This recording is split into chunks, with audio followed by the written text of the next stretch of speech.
నమస్తే అండి అందరికీ వెల్కమ్ టు అవర్ ఛానల్ పొదరిలుబా ఐపీఎస్. బెండకాయ ఫ్రైని ఎప్పుడు ఒకేలా కాకుండా జిగురు లేకుండా ఈ విధంగా ట్రై చేసి చూడండి, తప్పకుండా మీకు కూడా నచ్చుతుంది. ఇక్కడ నేను 1/2 కిలో బెండకాయ తీసుకున్నాను. కడిగి పొడి క్లాత్ మీద వేసుకొని తడంతా తుడుచుకోవాలి. ఇక్కడ వీడియోలో చూపిస్తున్న విధంగా చేసుకోవాలి.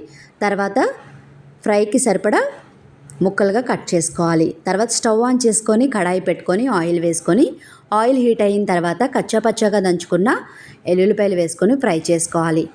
ఈ విధంగా ఫ్రై చేసుకున్న తర్వాత ఒక ఉల్లిపాయ చిన్నగా కట్ చేసుకున్నవి, 4 పచ్చిమిర్చి సన్నగా కట్ చేసుకున్నవి వేసుకొని ఫ్రై చేసుకోవాలి. కొంచెం ఫ్రై అయిన తర్వాత బెండకాయలు ఈ విధంగా అనేది మనం కట్ చేసుకోవాలండి. బెండకాయలు కూడా వేసుకొని 2 నిమిషాల పాటు ఐ ఫ్లేమ్ మీద మాత్రమే కలుపుకోవాలి.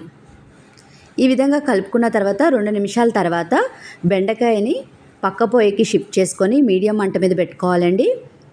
ఈ స్టవ్ మీద కడాయి పెట్టుకొని ఆయిల్ వేసుకొని 1 స్పూను, ఇందులోకి 1 స్పూను మినప్పప్పు, 1 స్పూను పచ్చిశనగపప్పు, అలాగే ఇంచు దాల్చిన చెక్క, 2 యాలకులు, 4 ఎండుమిర్చి, 2 స్పూన్ల ధనియాలు వేసుకొని ఫ్రై చేసుకోవాలి.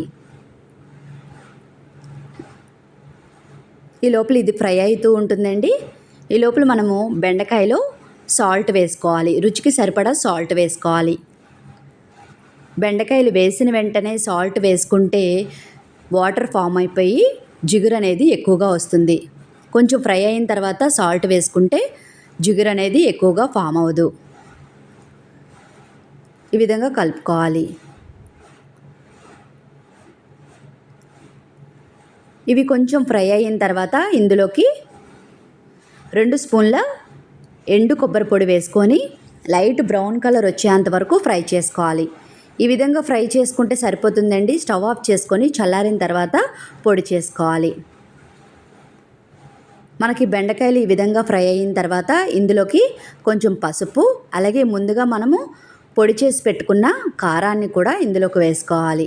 వేసుకొని చిన్న మంట మీద ఫ్రై చేసుకోవాలి 2 నిమిషాల పాటు. ఈ విధంగా ఫ్రై చేసుకున్న తర్వాత చూస్తున్నారు కదా ఎంత బాగా వచ్చిందో. 2 నిమిషాలు ఫ్రై చేసుకున్న తర్వాత స్టవ్ ఆఫ్ చేసుకోవాలి. అంతే, ఎంతో టేస్టీగా ఉండే బెండకాయ ఫ్రై అనేది రెడీ అయిపోయిందండి. అన్నం చపాతీలోకి చాలా టేస్టీగా ఉంటుంది. తప్పకుండా ట్రై చేయండి. Please like, share and subscribe. Thank you.